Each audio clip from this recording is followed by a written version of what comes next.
But yeah, sometimes the day after I get a little bit anxious when I've gone out.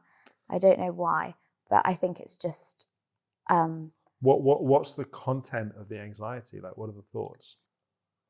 I'm not sure. It's just more so just this, I wake up in the morning and feel a little bit anxious. And I think it's just because I'm just so sleep deprived because I've like gotten in later than normal. And later than normal is what sort of time? So like it could be like 3 or something. Oh, to be young. Yeah. So that means you're waking up at what sort of time? So I usually wake up around, after that, I'd usually wake up like 10 in the morning. So, yeah, okay.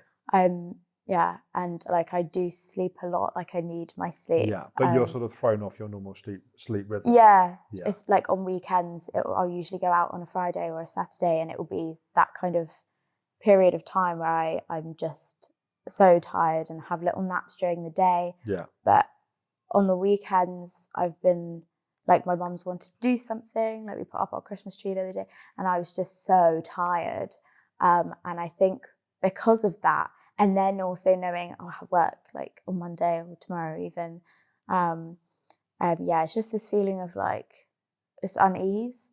But it has been manageable, and I'm kind of like, I know why it's there. Like, you went out last night, you had a good time, and you just need some rest, like get an early night tonight. Yeah, one of the things that happens is the more physically tired we become, our body then tends to pump adrenaline and cortisol and sort of stress hormones to fill the gaps. If our energy should normally be here and it's there, we pump those stress hormones to try and raise our energy to meet that normal point, which then means you feel more anxious because it's like your body's using stress hormones to lift you physically, but then you have the kind of anxiety and the worry that goes with that.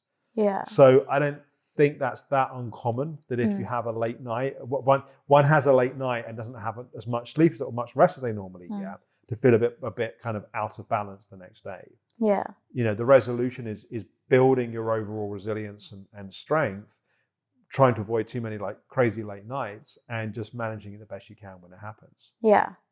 Yeah. And it's also kind of, I mean, it's kind of nice knowing that it makes me feel like I can manage it a bit more. That, if there was a day where I don't really know why I'm anxious, blah, blah, blah, I feel like if I completely cut anxiety out of my life, when it does come, I'd be like, oh my God, I don't know how to handle this. Whereas when I have those moments on the weekend, I know exactly why this is happening. And I feel like when it does come like on a random day, which I'm sure it will at some point in my life, I feel like I'll know a little bit. It'll be, I'll know how to deal with it a little bit easier. Yeah, and I'm not sure never having anxiety is even the objective, because anxiety can also be helpful. Like anxiety can be the sign that there's something coming up that I don't feel prepared for and I feel anxious about it. And actually it's a sign that I need to prepare. Like in the interview example, if there was no anxiety, you might just turn up to the interview without really thinking about it and prepping because there's no reason, you haven't really thought about it.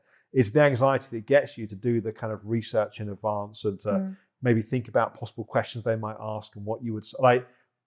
There's a healthy place to have anxiety.